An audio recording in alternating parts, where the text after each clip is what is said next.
Hi students, and welcome to our live IELTS class today. Again, I hope that everybody is looking forward to a good weekend. I'm Adrian and I'm broadcasting from beautiful Victoria here on the west coast of Canada on Vancouver Island. It's a big island. It takes about 6 hours to drive from the south to the north part of the island, and that's highway driving. All right, everyone. So in this class, we are looking at IELTS listening for the listening section. Specifically, we are looking at parts 3 and parts 4 of the listening section. So kind of the more challenging second half, if you will, of the listening section. And of course, we're looking for that band 9 score. Band 9 on the listening means that you have to get every single question correct, or you can get one question wrong. And the topics for parts 3 and parts 4 today will be about taxes and Sir Isaac Newton, the very famous scientist. This lesson, the materials, we're taking it from aehelp.com for academic IELTS. Check us out there for the general IELTS. Visit us at gieltshelp.com. Both of those websites have tons of materials to help you. They are among the most popular IELTS training websites in the entire world. This is what the academic one looks like here. We'll use this for today's listening audio. Click that big red button that's just above my head there to access the premium IELTS package. And then you can have access to your My Student account, and in your My Student account you will be able to get all the audio, videos, interactive courses. Of course, you can download the app, link the app, so lots of great learning. Again, just click that big button there, big red one, join now. Fill this out. You can use this code audio9. We just released actually a listening exam on our YouTube channel, part 1 and 2. In the first video, part 3 and 4, it's a full listening exam just like the real IELTS, so check that out. Audio 9 will get you a 20% discount. General IELTS, gieltshelp.com. Again, you can click this red button there that's kind of just sitting on top of my head. We are an official British Council IELTS Test Registration Center and certified agents, so you're in great hands with us. Now, if you have questions, students, just send me an email to Adrian at aehelp.com. Get our apps, Academic IELTS Help and General IELTS Help, in our app stores. Follow us on Instagram, IELTS_ahelp, GIELTS help. We basically have tons of tools for you to learn from your mobile phone, from your PC, anywhere, anytime. And really, ensure that you get that high IELTS band score and get the maximum results that you can. So tomorrow we'll have writing task 1 for our members, and then we'll have speaking part 3 for everyone. The speaking, of course, everybody will be able to join. Somebody was asking me about speaking there. Let me just pop out this chat here, and then I can see a little bit better what you're doing. I've got multiple screens and I'm looking at what you're saying, so I can see that Carolina, our chat moderator, is here. Welcome. Welcome to our students, Rashika, Amra, and all of our members. And then, yes, I can see Eugen. Hi, I hope you're doing great. Thank you for the emojis. So, yeah, I can see all that. That's great. I'm just going to pin you. Give me 2 seconds for me to do that. All right. Then I make sure that you're not going anywhere with that chat. Okay. Angel is asking, do they use normal speed for listening skills? Yeah, absolutely. And you know, I might as well give you that as a first tip for the IELTS listening section. So keep this in mind. This is just a tip here. Okay. So IELTS is an English proficiency exam, not an ESL exam. The exam and examiners do not care if you are native or not native speaker of the English language. Okay, it doesn't matter to them. It's a proficiency exam. It's basically how well do you use English.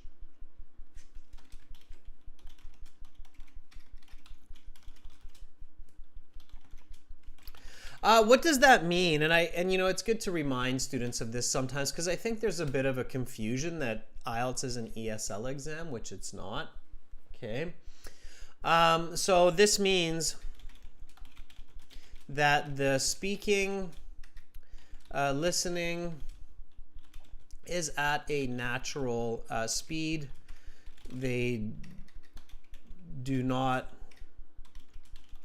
adjust any part of the exam for non-native English speakers.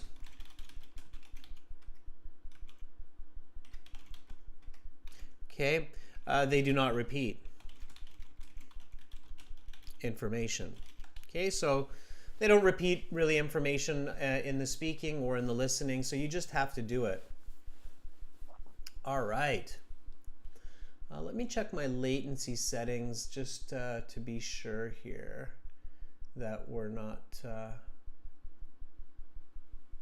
We're just going to double check this. Just give me a second. Yeah, we're on ultra low latency, so we're good. Okay. All right. Yeah, that's right, Shub Sharad. They're testing your skills, grammar, coherence, vocabulary, communication in a big way. Okay. All right. So students, without really too much further ado, hi Anish. Hi Shuksruks. Okay. So without too much further ado, let's get into the listening. If you have a headset, so what we're going to do is we're going to listen and answer the questions. This listening is our 6th exam, and we are in part 3 of the exam. We had a chance to look at this topic. It's going to be something about taxes. Okay. All right. So here we have section 3, and for the audio, I'm just going to hop over to the website. Now, you can only get this audio if you have access to our premium IELTS package. And again, you get access by clicking this big red button there. And then you can have HD videos. They're nice, high quality and smooth and pre-recorded. Okay, so my student account. This is going to be in the IELTS audio CDs here. Okay. And you open that up. And then you go to CD 6 because this is exam 6 and it's section 3. So for those of you that can make this out, you know what? I could probably get this a little bit bigger. There. So for those of you that have access to our premium IELTS package, it's right here. It's CD 6. Okay. All right. So get ready to listen. Answer up. I suggest not putting your answer into the chat. Wait until the end. Give everybody a fair chance, and then we'll go through the answers together at the end. So let's do this, okay? So here we go. Use a headset if you got one, all right? Now turn to section 3. Take some time to look at questions 21 to 26.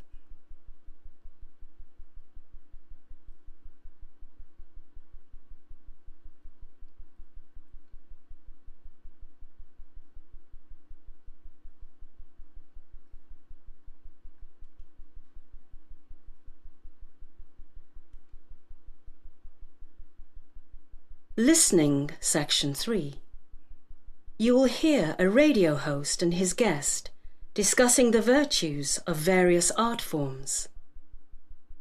Now listen carefully and answer questions 21 to 26. I'll switch.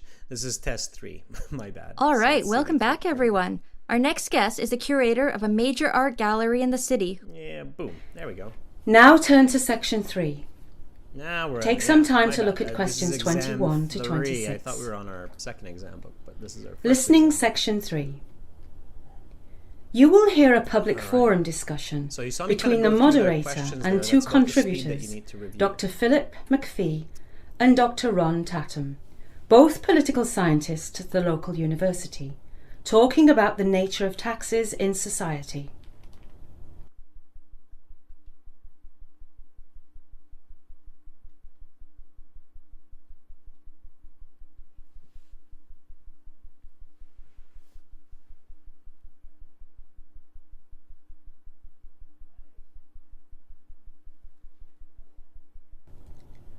Now listen carefully and answer questions 21 to 26.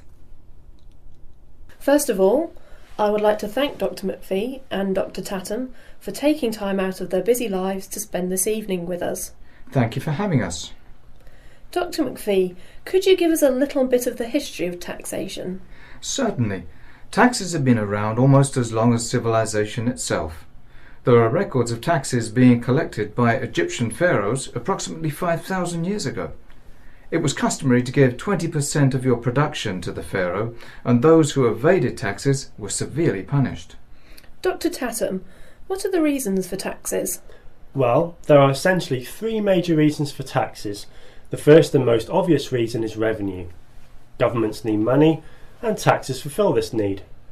The government then spends this tax revenue on investments that are good for society, such as healthcare, schools and roads. Funding the army would fall under this category as well. The second reason for taxation is for the redistribution of wealth. In simpler terms, this means taking money from the rich and giving it to the poor. Many societies do this out of a belief that it is the responsibility of the government to look after the poor people in society. I'll let Dr. McPhee talk about the final reason for taxation, called repricing. Thank you, Dr. Tatum. Yes, the third main reason for taxation is called repricing, and by this we mean changing the price of a product to a different, generally higher price.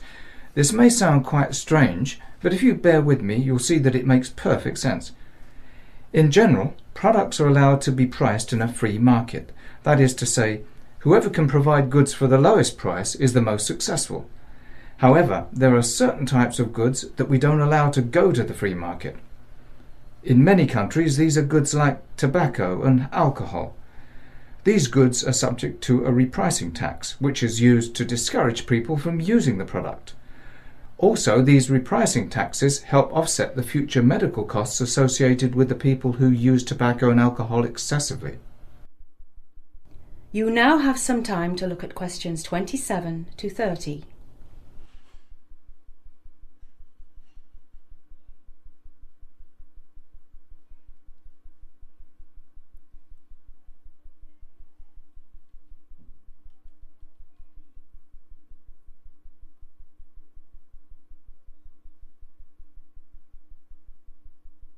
Now listen to the rest of the discussion and answer questions 27 to 30.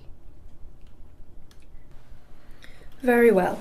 Do you favour higher or lower taxes? I am a strong proponent of higher taxes. The reason for this is simply that it is easier to make money when you already have money.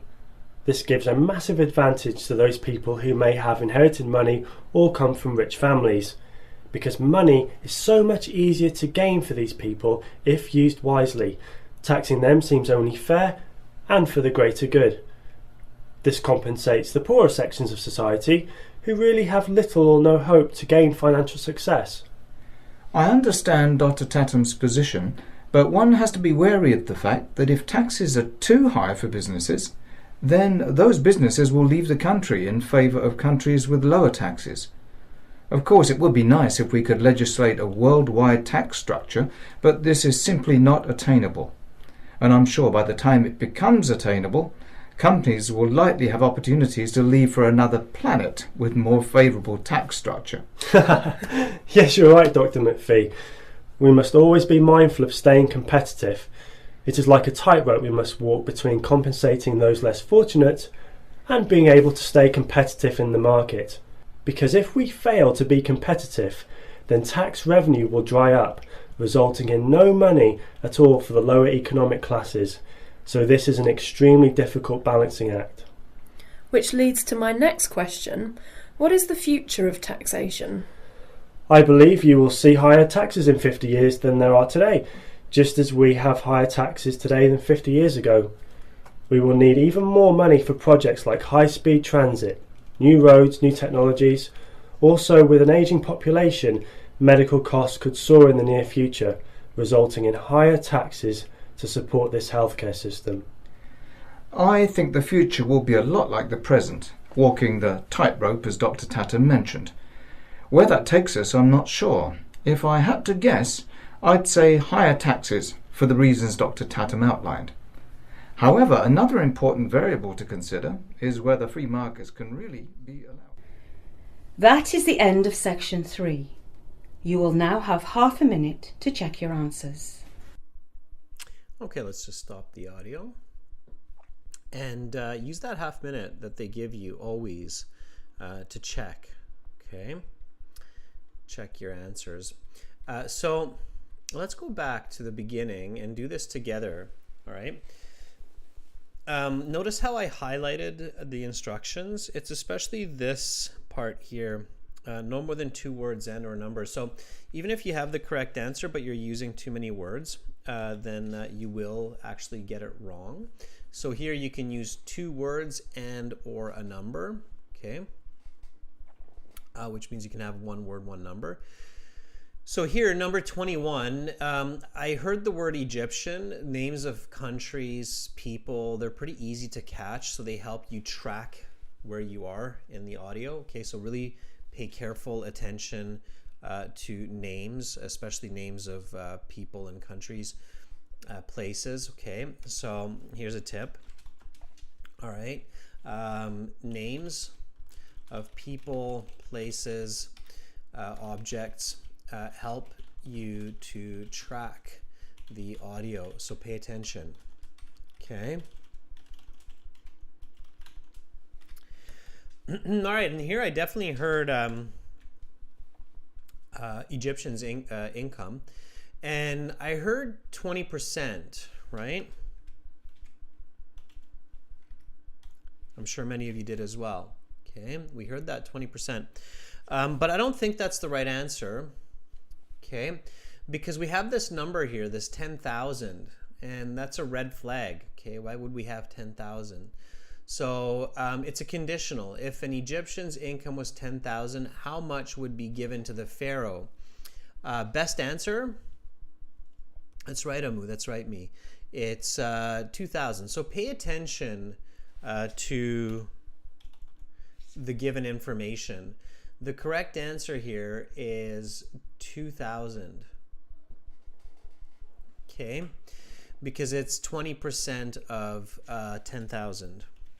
So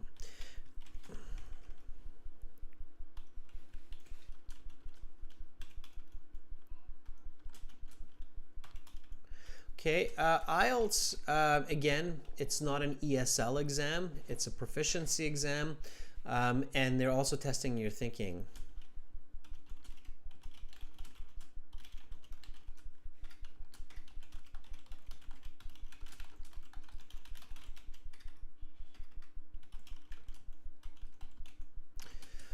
Okay, so keep that in mind.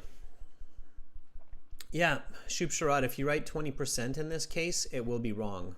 Okay, because then the question would be what percentage of the income. So you have to be specific when you can be. Okay. Now, here they said the first reason mentioned for tax, and here they say first reason. Now that's kind of lucky, careful. You won't always hear that, okay? Sometimes it'll just be a paraphrase. So the first reason for taxes, according to Amu, is revenue. Yeah. And you can write all capitals, but this is a common noun, so just revenue is correct. Okay. Revenue, yeah, income, right? So governments need to make money so that they can support infrastructure, schools, and so on. It's revenue. Okay, the second reason for taxes, that was a little bit of a more challenging word. So revenue is kind of a word that most people should be familiar with. The second one was a little bit less specific. Shubsharadamu, very good. Sucharita, nice, yeah. You don't need the of wealth part. Remember, it's 2 words, so you can't have 3 words. Amra, if you write redistribution of wealth, it's wrong. So it's just redistribution. Okay, simply redistribution is enough. Known as redistribution, takes money from the rich, gives it to the poor. Okay, and then we had a chart, this one here, your chart, it's a 2-branch chart, so one side, other side, all you had to do here was put the letter. So it's write the correct letter, pay attention, not the word. If you write the word, again, you'll get it wrong, so careful with that. So on the one side here, we have allowed to go to the free market, right? And then here we have subject to something. Okay, so that's the difference. All right. So what is number 26? Not 24, not 25, but what's 26? Tell me that. Okay. Very good, Sucharita. Just remember, it's the letter. Yeah, so 26 is D. It's repricing. Okay. Repricing means that the product gets a different price. It means that it's not the same price as the cost of production, etc., but there's an extra cost. So number 25 then, what kinds of products need this repricing tax? So what's number 25? You're probably thinking, Adrian, have you lost your mind? Why are you going backwards? Why are you going from 26 to 25 to 24? That's because there's a logic here, right? So I'm comparing the 2 sides, free market versus repricing tax. Repricing tax, these products are products that hurt people, that are bad for people, that cost society money because of healthcare, because of accidents, right? Drinking and driving, falling off a ladder drunk or a balcony. So they cost money. And one substance that's like that is alcohol, right? When people drink alcohol, they sometimes do something crazy, bad behaviors that cost money. And so the government, yeah, they're going to be like bad, but at the end of the day, it's money, right? So they're going to reprice that and hopefully use that money to pay for those extra costs. Opposite to this, you have products that can go to the free market, like food, orange, piece of cheese. So products that we believe aren't necessarily harmful to society. Those products, Amra, Amu, correctly feel should be general goods. Yeah. So general goods, basically anything that doesn't hurt the individual or society. So that was E. So again, here you had to choose the correct letter. So it was E, B, D, right? Okay. All right. So now comes 27. Question 27, 28, 29. And here you had to write choose 3 arguments in favor of lower taxes. So where they think lower taxes are good, they're good for society. And we had A, B, C, D, E, F. Okay, F kind of slipped onto the next page for me here. But that's fine. Let me see if I can, maybe we can get F on there. Yeah, so there's F. 6 choices, and I have to choose 3, and these are long. Okay, careful everyone in the listening. You can't really read all of this quick enough and hear all of this to be accurate. And so you saw me do this, the notes. Yeah, no, Mr. Senti, 24, 25, 26 is not any order. You have to have the correct order. Okay, they're unique questions. All right. 27 to 29 can be any order. Okay. All right, so notes, and then what else I can use here if I don't catch everything is logic, right? So the logic that I know about lower taxes. Okay, I caught a couple of notes while I was listening that if taxes are really high, businesses leave. I also caught this one that, we have to be competitive, so we can't have really high taxes because then it decreases competition. Okay, so let's see which answers. So B, businesses will leave the country if taxed too harshly. So that looks good. Yeah, B is matching with my notes. Okay, and then stay competitive. Yeah, look, I got D there. A country must be able to stay competitive in the global market. So that's stay competitive. Now, I couldn't catch the other one, so I'm going to see if I can use my logic to figure out which one should be the next answer. So it's easier to make money when you are already rich. I think that's more for higher taxes. Inheriting money requires no hard work. I didn't really hear him talk about that. A worldwide tax structure can be implemented. They actually said it's not possible. And then lower taxes in the end up benefiting everyone, including the poor. Yeah, I heard them talk about that, and that makes sense, right? So when you have lower taxes, poor people can also benefit from those lower taxes. Some countries like Japan, for example, have proven that to be the case. So F looks to be correct, okay? Logically. So I got B and D from notes, and I got F from logic, okay? When you have these complicated multiple choice questions with a lot of content, I highly recommend using notes and logic and not trying to pick it out from the list while you're listening, because even as a native speaker, that's really hard to do. There's just too much information that's going on. All the information on the paper or on the computer, and all the information that you're hearing. Does that make sense? Okay. Everybody got that? So with these, again, so this is a big one. This is where I think I can save many of you some points for your, and you do have note paper for your computer-based exam as well. Okay. So here's another tip or a strategy.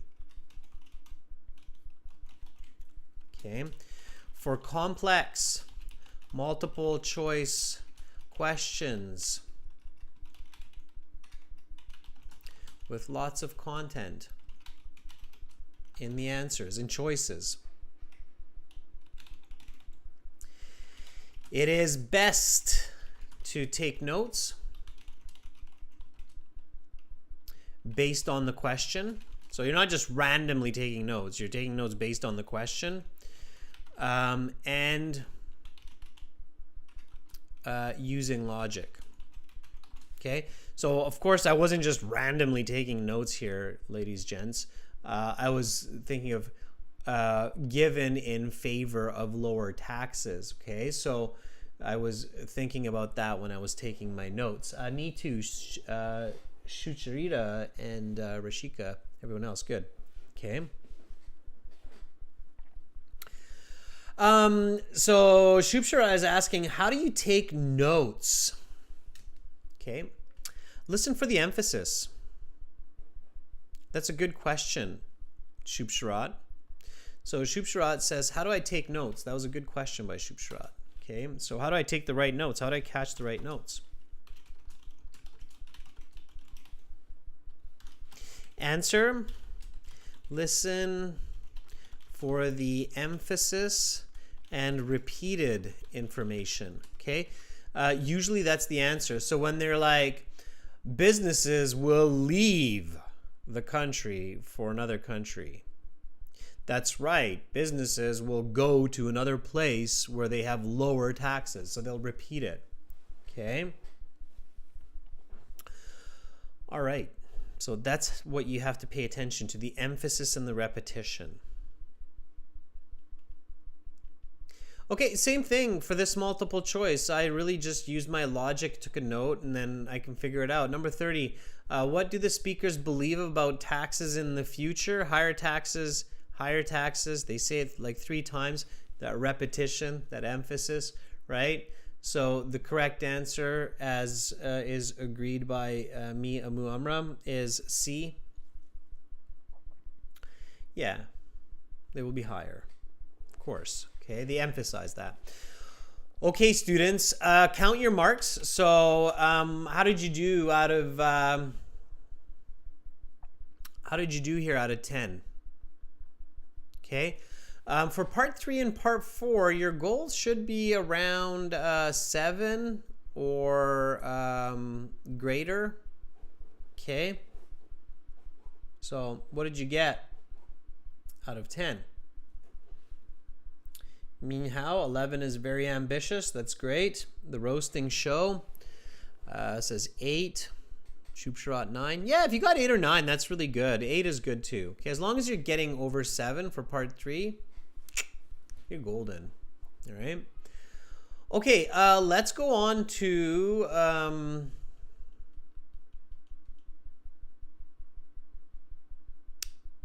the last and final part, part 4. Okay, 4 parts to the listening, which is good because I've run out of coffee. All right. So again, we're switching back to the audio on the website. Okay. And this is going to be about Isaac Newton. Okay. Keisha, the accent here, they're British. They're all British in these audios. Lots of British speakers in Canada, so we record with British speakers. Okay, British English. Here we go with listening 4. Get ready. And again, put your answers separately from the chat and then share them when we're doing the answers. It'll work better. Here we go, everyone. Now turn to section 4. Take some time to look at questions 31 to 40. Listening section 4. You will hear a lecture about English scientist Isaac Newton.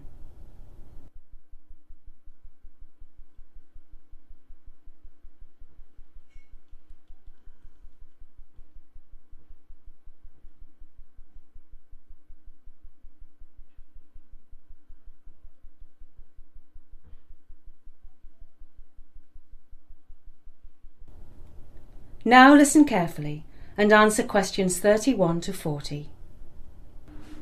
Today we are going to discuss the life and achievements of the famous English scientist Sir Isaac Newton.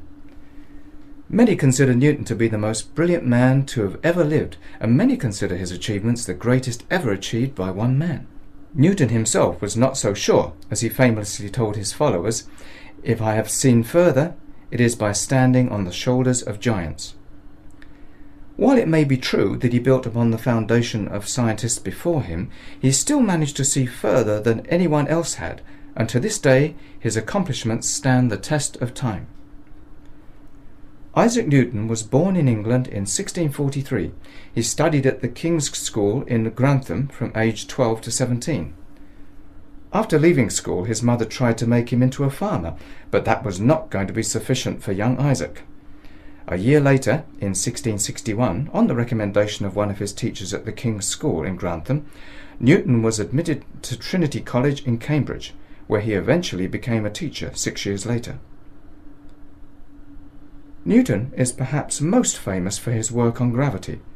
A well-known story says that Newton realized the nature of gravity while he was sitting under a tree and an apple fell on his head. This story may or may not be true, but the underlying principle is valuable. Newton made the astonishing discovery that the same force that makes an apple fall to the earth also makes the Earth revolve around the Sun and the Moon revolve around the Earth. Until this time, scientists such as René Descartes and Gottfried Leibniz had believed that the planets moved in some sort of matter, something they called an ether. Newton demonstrated that no such ether was required. Descartes and Leibniz also had little explanation for why apples fall to the earth. Newton's theory accounted for this almost perfectly. During the 20th century, Newton's theory came under attack by the German physicist Albert Einstein, whose theory of relativity was said to replace Newton's theory of gravitation. This is simply not true. Einstein's theory is a landmark achievement in science, but it did not replace Newton's theory, it merely improved it. To picture this, think of a smooth ball, perhaps a billiard ball. In this experiment of the mind, Newton tells us that the ball is smooth. However, Einstein says that the ball has small imperfections, dents, cuts, and scrapes. Who is right? The answer is both of them. Newton is correct on a macroscopic scale. When we look at the ball from a distance, the ball is smooth. However, Einstein is correct as well. The ball does have imperfections. He is correct on a macroscopic and a microscopic scale. Another of Newton's important achievements is the reflecting telescope. Previously, Galileo had used lenses to construct his telescope, but Newton was the first to use mirrors in a telescope.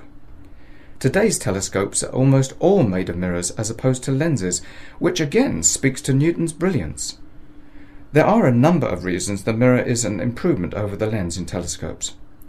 First, mirrors do not warp as easily as lenses do, and by that I mean that lenses can lose their shape in hot or cold weather quite easily. Second, telescopes with mirrors take up less space because of their shorter focal distance. Third, telescopes with mirrors can be built far larger because the mirrors themselves can be built larger. An achievement of Newton's that must not be overlooked is Newton's discovery of calculus.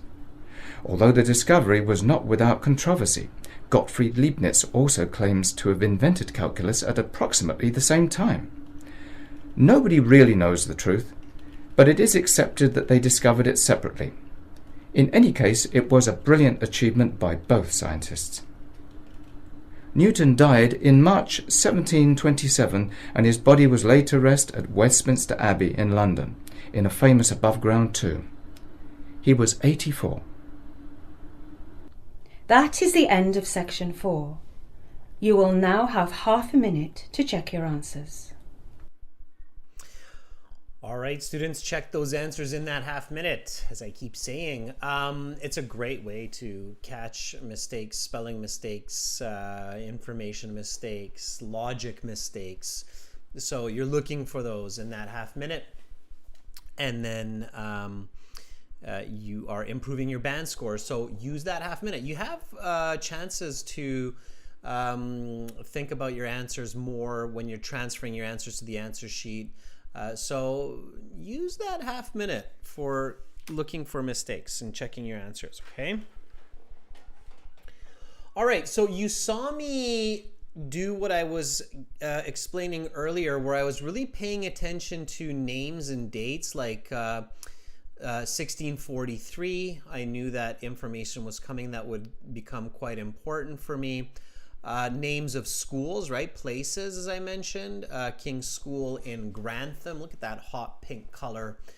It's great. So that allowed me to catch the right information. And here, he studied at the King's School in Grantham from the age of something to something. So filling in 2 blanks here, we only need the numbers. Me says those numbers should be 12 and 17. Yeah. And that's all it is. It's 12 and 17. So that's all you need. 12, you don't even need the 2. You just need 12, 17. Okay, because they give you the 2. So it's 2 words and or a number, 2 numbers in this case. Okay, you don't need the 2. All right. Okay, and then Newton leaves school. He finishes school, and then his mother wants him to be a what? So mom's like, "All right, Newton, good job in school. Now it's time for you to be a." Okay, and yeah, we've got Dorsey, Mr. Senti, and many others saying, "Mom wants Newton to be a farmer. Get out there, throw some seed, grow some fruits and vegetables. Farmer. Take care of the livestock." Proper noun, you don't even need to capitalize it, so just farmer like that, okay? That is the correct answer. So, previous one, 1217. By the way, that has to go in the same space, 31. 1961, so again, there was that kind of date that helped me to identify that, okay, that's where I'm going with it. Anish, good job, 1217, farmer. Yep, good work. You caught the right answer. He's admitted to Trinity College. Again, that was easy to hear, the Trinity College part. And then 6 years after the beginning, Newton becomes something. What does he become? Abhijit says teacher. Yeah. So instead of a farmer, he is now a teacher. And teaching is a great way of learning, and that's exactly what he did, right? He continued learning through teaching and developing his theories and ideas. And then suddenly we're introduced with all of these other famous scientists: Galileo from Italy, Descartes from France, Leibniz from Germany, Einstein from Austria, right? Hopefully these names are somewhat familiar. If they're not, it's okay. It's not the end of the world, but hopefully you've come across these at some point in your studies. Bobby, yep, teacher, all capitals, by the way, Bobby. It's okay. You can do that. Okay, so number 34, believed that planets moved in an ether. Ether is like some kind of liquid or air or substance, right? 34, according to Otabek, is C, like Descartes and Leibniz. Indeed, it's true. So this is C. Descartes, Leibniz, they were like, okay, it's got to be like some kind of liquid that we're kind of swimming through. Okay, and then number 35, developed a theory which was thought to replace the earlier theory of gravity. So number 35, that replacement theory. By the way, what is that theory called? It's very famous. You probably all know it. Give you a hint. E equals mc squared. So, D is correct. Good job, Amu. Good job, Otabek. So, D is definitely correct. Good job for everyone who answered D there. Shrinihi. Yep, nicely done. Very good, Amu. Amu says, and me says, it's the theory of relativity. Dan Koa was actually one of the first to answer that. Theory of relativity. Yeah, it's the theory of relativity. But it didn't replace the theory of gravity, right? As we discovered, it just improved it. It made it better. Okay. Violence. So the way to solve this violence is asking, how do I solve this kind of question? So I'm paying attention to the names like Galileo, Newton, Descartes. Hopefully I know a little bit about these people, at least maybe a couple of them. Okay. And then I'm using logic and I'm listening for certain keywords like ether. Okay. They basically have to use the word ether. There's no way to get around that, no paraphrasing. It's going to be used, so you're listening for that ether. When you see these quotation marks, like replace, around that, or the experiment of the mind, what does that mean? So when you see that quotation mark, what does it mean? Okay. It's a good question by Violence, how to, violence spelled weirdly, how to catch the right answers. It's a good question. Okay. So here's an important tip. When you see quotation marks,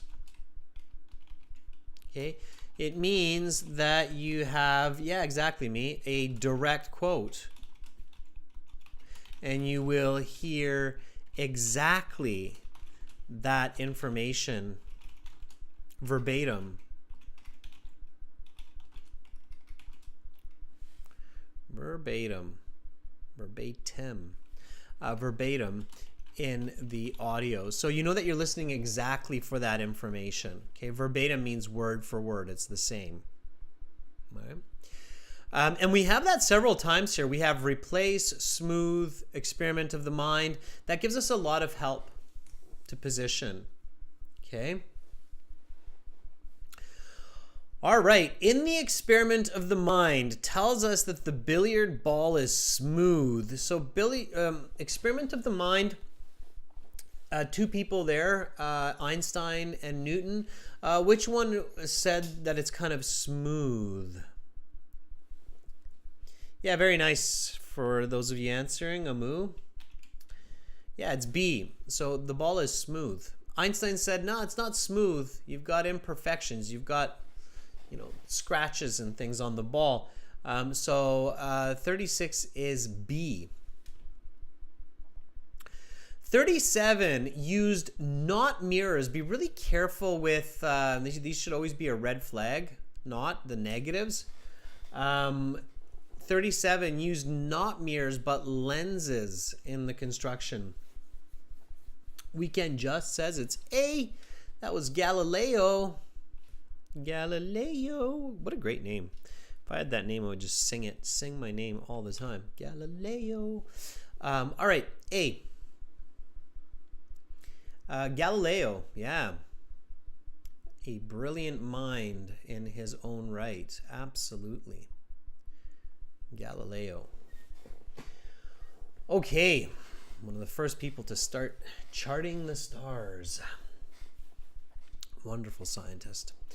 Okay, so Galileo, A. So the correct answers were C, D, B, A. C, D, B, A, okay? Now, we've got 3 more questions. These two, it's fill in the blanks. No more than 2 words and or a number. Telescopes with lenses cannot be built as large as telescopes with mirrors because large lenses tend to what? What happens to big lenses? Giant camera lens. Yeah, they tend to lose shape, right?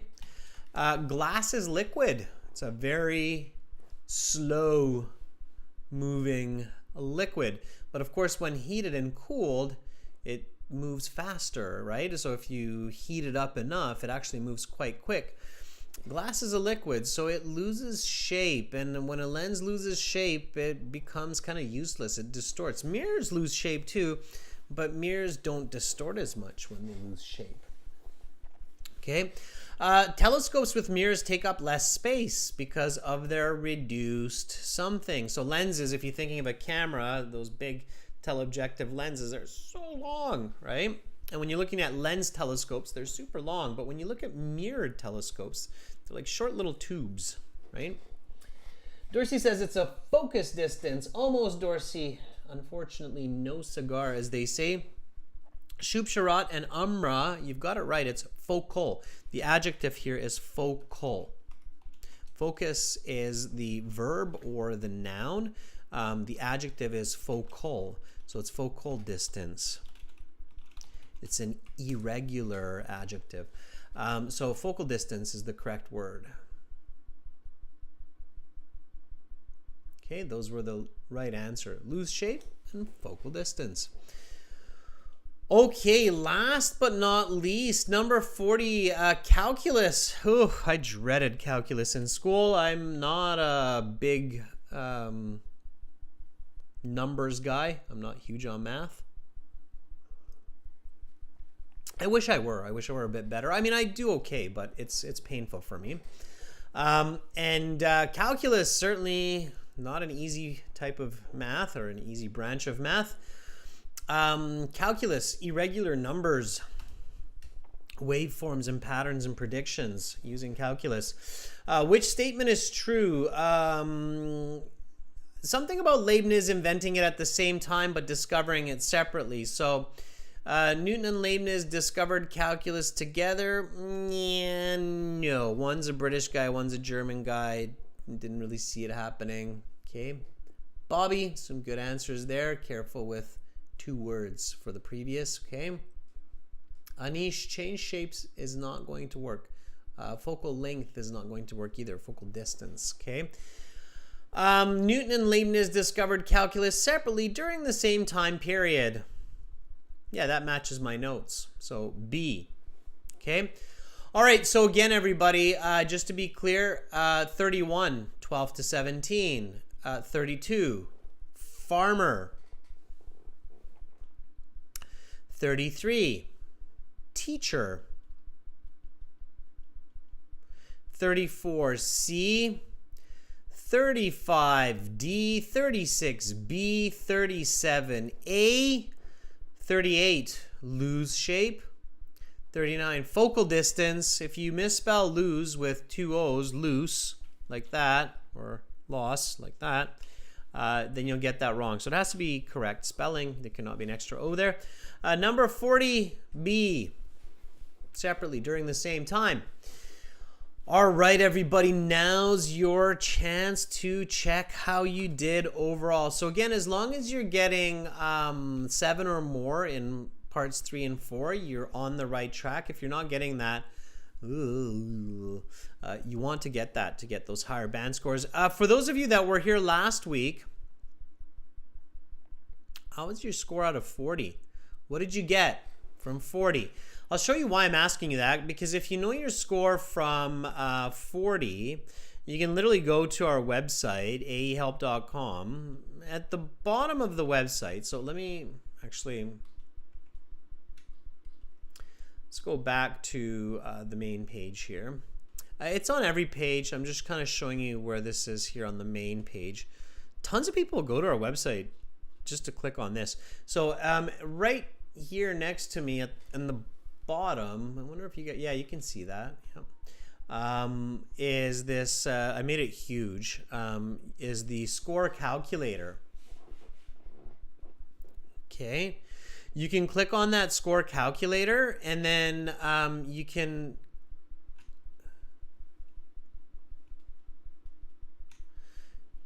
put in your score. So like weekend justice, I got 36. So 36 is a band 8. You can see that here, okay, how it's calculating. Academic reading is here. For general IELTS, use the general one because it doesn't work the same way. Okay. All right. An Huang Tron says the number is 32. 32 is a 7.5. Rashika says 30. Rashika, that's a band 7. Okay. Sanjay, 38 would be an 8.5. Okay. All right, so that's how it's calculated. Again, just another one of the great tools that we have on our website. Students, I know money is tight these days. I know the world is going in all kinds of strange directions, but one place where you should still be spending a bit of money, especially for something as important as IELTS, is for your training. Free materials are good, but paid materials are better. And often when you pay a little, you can save a lot. And so many students that use our materials are like, okay, I only sat the IELTS once, I got band 7, I'm done. So many people, when they're using all kinds of free materials, especially when they're getting bad information, like just skim and scan for your results or just use abacadabra for the listening, they don't do as well. So joining our premium IELTS course here, click it, one-time payment, lifetime access, costs about 1/10 of the actual IELTS exam. That's 1/10. So yeah, good idea. Use it. Okay. Click that join now button and you get the apps and everything as well. Okay, students, so that's it for today's listening class. But tomorrow I shall be back. I shall be back with task 1, writing, academic for members. And then we'll have speaking part 3. And as many of you know, in our speaking classes, I actually speak and interview students and then give real feedback to them. So check that out. Come back. Carolina, thank you for moderating both of these classes today. That takes so much effort. These 3 hours. I'm amazed that you hung in there. Me, Sanjay, Amu, Rashika, Amra, so many of our members. Thank you so much for being here. Once again, aehelp.com, academic IELTS, glshelp.com, general IELTS. Keep up the good studies, and hopefully I will catch you tomorrow. Much love to all of you wherever you are in this wonderful world right at this moment. I'm Adrian, signing out for now. Goodbye.